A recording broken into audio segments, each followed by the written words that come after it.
Drop it.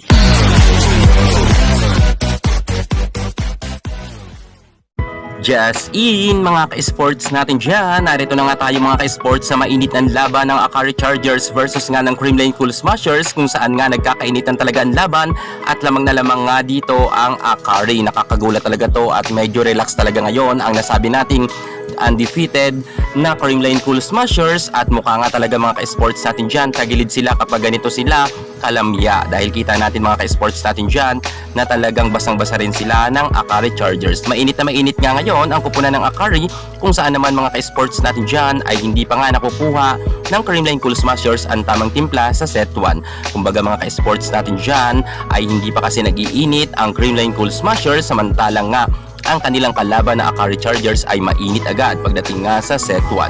Kitang-kita natin mga ka-sports natin dyan ang kalamangan nga ng Akari Chargers. Ngunit hinabol naman to ng ating Gemma Galanza, kung saan naman nagkaroon pa nga dito ng tie at una pa nga ditong nagkaroon ng set point ang Creamline Cool Smashers. Pero mga ka-sports natin dyan, kumpiyansa talaga ngayon ang Akari Chargers na hindi sila magpapatalo sa undefeated na Creamline Cool Smashers. Ang ganda kasi rin ngayon ng nilalaro talaga ng nasabi nating Akari Chargers, kung saan sobrang ganda ng kanilang mga services, floor defense, kung kaya nga mga ka-sports natin dyan ay kahit set point nga ang Creamline ay hindi nga nag-scramble dito ang Akari Chargers. Sa halip mga ka-sports natin dyan, mas pinaigting pa nga ng Akari Chargers ang kanilang blocking at receiving, kung kaya nga mga ka-sports sila naman ang nag-set point.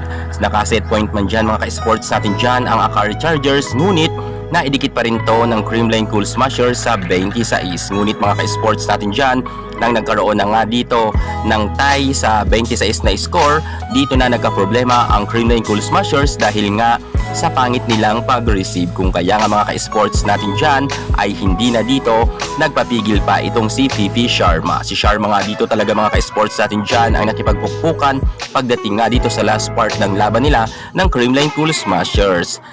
Kung tutuusin mga ka-sports, maganda talaga ang laban sapagkat dikit naman ang kanilang mga scores. Pero syempre, iba na talaga kung sino talaga ang mananalo, yun ang mas magaling.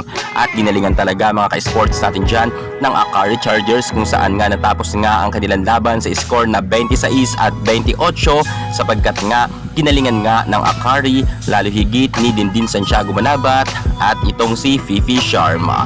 Sobrang ganda ng laban mga ka-sports. Sa second set mga ka-sports natin dyan, kayanin pa kaya ng Akari Chargers muli na mapataob ang Creamline Cool Smashers or babawian sila ng Creamline sa second set? Abangan natin yan mga ka-sports sa mainit nga na bakbakan ng dalawang team na ito, sapagkat masasabi natin na mukhang match na match din ang ngayon ang laban ng Creamline at ng Akari Chargers. Sayang nga hindi nakapasok ang Akari sa semifinals. Kitang-kita naman natin na talagang may ibubuga na nga ang kupunan nga ni Coach Sosa de Brito matapos nga nilang matalo ang Creamline sa set 1. Kaya tumutok kayo sa ating YouTube channel mga ka-sports at abangan nyo ang ating pinakamabilisan na update, at mag-a-update nga tayo. Sa ngayon nga Akari muna ang panalo sa set 1. Dinula talaga nila ang Creamline Cool Smashers. Yan muna ang pinaka-latest natin sa mundo ng volleyball. Thank you so much. God bless.